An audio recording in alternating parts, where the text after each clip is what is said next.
क्या आप माता शबरी के बारे में जानते हैं? जिन्होंने रामायण पढ़ा है वह अवश्य माता शबरी का नाम भी सुना होगा। आइए उनकी कहानी जानते हैं।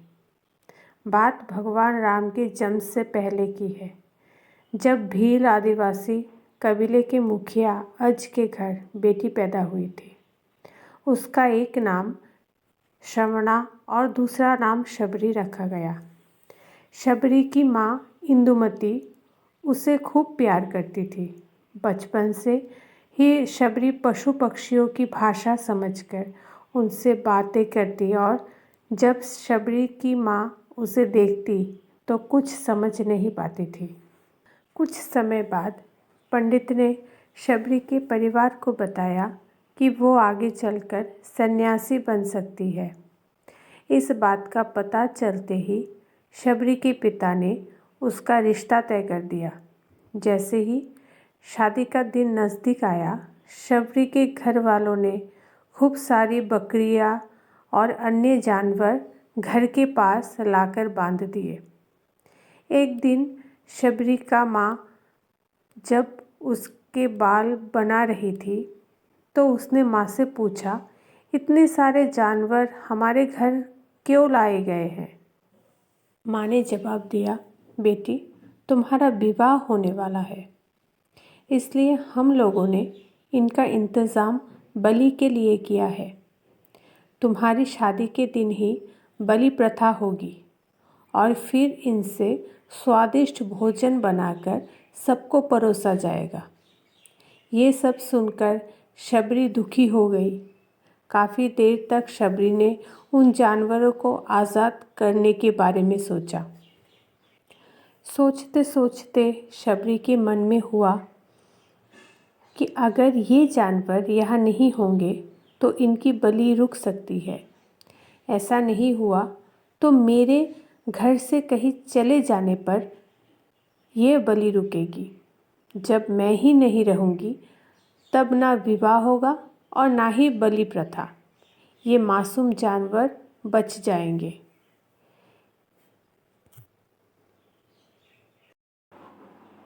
इसी सोच के साथ जानवरों को रखी गई जगह पर शबरी पहुंची।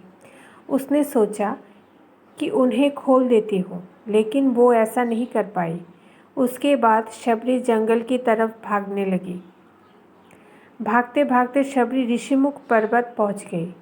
वहाँ करीब 10,000 ऋषि रहा करते थे। शबरी ने भी इसी जंगल में ऋषि मुनियों की सेवा करके अपना जीवन जीने लगी। वो चुपचाप इसी जंगल में एक हिस्से में किसी तरह से रहने लगी। शबरी रोज़ाना ऋषि मुनियों की झोपड़ी के आगे झाड़ू लगाती और हवन के लिए लकड़ियाँ भी लाकर रख देती। ऋषि मुनियों को समझ में नहीं आ रहा था कि जंगल में उनके काम अपने आप कैसे हो रहे हैं। एक दिन शबरी को किसी ऋषि ने देख लिया। उसे देखते ही उसका परिचय पूछा। जैसे ही शबरी ने बताया कि वो भील आदिवासी परिवार से संबंध रखती है तो उसे ऋषियों ने खूब डांट लगाई। शबरी को इस बात का बिल्कुल भी पता नहीं था कि उसकी जाति छोटी है और उसे ऋषियों द्वारा जाति की वजह अपमान सहन करना पड़ेगा। इतना सब होने के बाद भी शबरी हर ऋषि मुनि के दरवाजे पहुंचती और उनके आंगन में झाड़ू लगाकर उनसे गुरु दीक्षा देने के लिए कहती। हर कोई शबरी को उसकी जाति की वजह से अपने आश्रम से भगा देता था। ऐसा होते होते काफ़ी समय बीत गया। उसके बाद शबरी मतंग ऋषि की कुटिया में पहुंची। वहां पहुंचकर मतंग ऋषि को शबरी ने बताया कि वो उनसे गुरु दीक्षा लेने जाती है। उन्होंने खुशी खुशी उसे अपने गुरुकुल में रहने दिया और भगवान से जुड़ा ज्ञान देते रहे। शबरी ने भी अपने गुरु मतंग ऋषि की सेवा करने में कोई कसर नहीं छोड़ी। वो गुरुकुल के भी सारे काम करती थी। शबरी से खुश होकर मतंग ऋषि ने उसे बेटी मान लिया था। समय के साथ मतंग ऋषि का शरीर बूढ़ा हो गया था। उन्होंने एक दिन शबरी को अपने पास बुलाया और कहा, बेटी, मैं अपना देह त्यागना चाह रहा हूँ। बहुत साल हो गए इस शरीर में रहते रहते। शबरी ने दुखी मन से कहा, आपके ही सहारे मैं इस जंगल में रह पाई हूँ। आप ही चले जाएंगे तो मैं जीकर क्या करूँगी। आप अपने संग मुझे भी ले जाइए, मैं भी देह त्याग दूंगी। मतंग ऋषि ने जवाब दिया, बेटी, तुम्हें चिंता करने की ज़रूरत नहीं है। राम तुम्हारी चिंता करेंगे और ध्यान भी रखेंगे। शबरी ने राम का नाम सुनने के बाद पूछा, वो कौन है और उन्हें मैं किस तरह से ढूंढूंगी। मतंग ऋषि ने बताया, राम कोई और नहीं, भगवान है। वो तुम्हें सारे अच्छे कर्मों का फल देंगे। तुम्हें उन्हें ढूंढने की कोई ज़रूरत नहीं है। वो एक दिन खुद तुम्हें खोजते हुए इस कुटिया में आएंगे और तुम्हें उनके हाथों ही मोक्ष मिलेगा। तब तक तुम इसी आश्रम में रहो। इतना कहते ही मतंग ऋषि ने अपना शरीर त्याग दिया।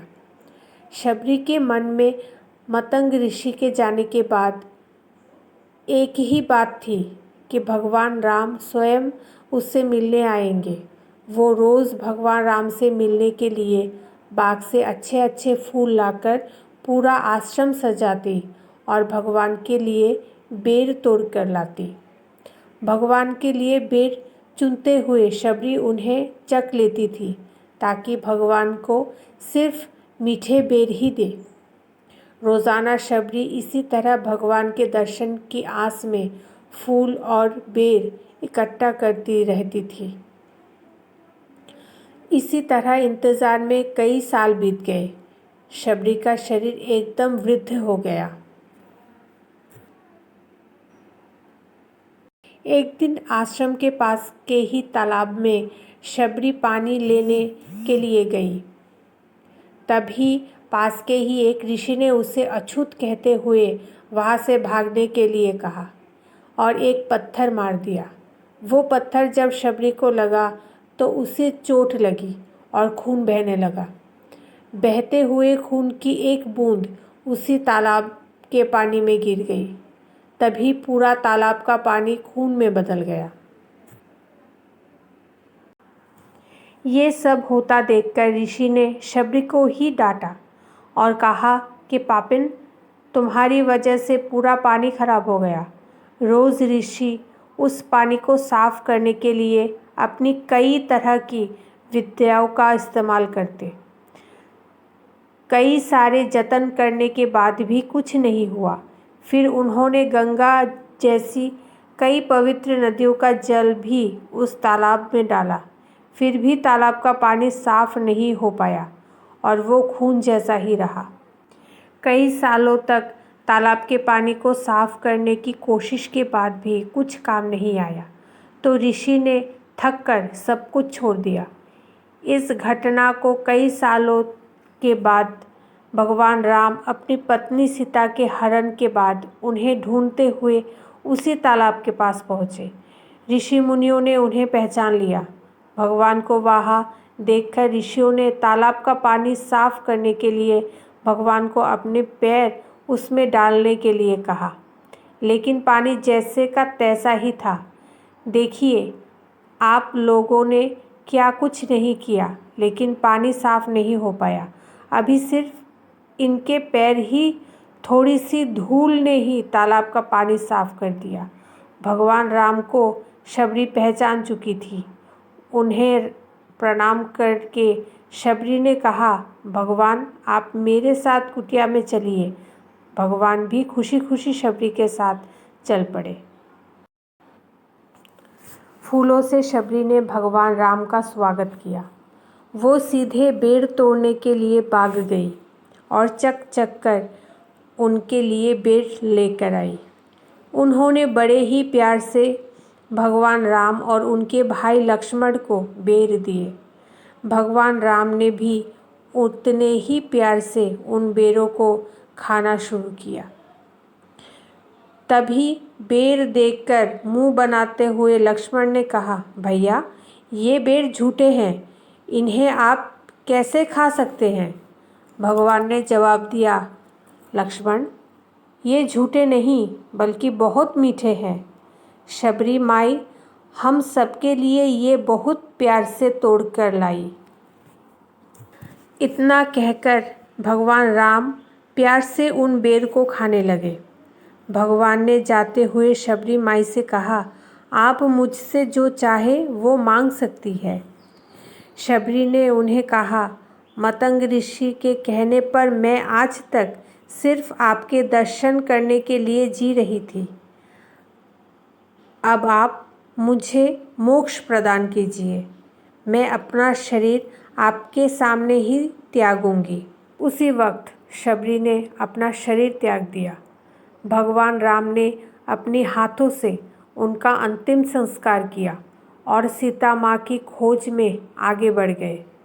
इसी तरह से ऋषि मतंग की बात सच साबित हुई और शबरी को भगवान राम के दर्शन भी हुए। तभी से भगवान राम को शबरी के राम भी कहा जाने लगा। कहानी से सीख, सच्ची श्रद्धा हो तो भगवान के दर्शन ज़रूर होते हैं।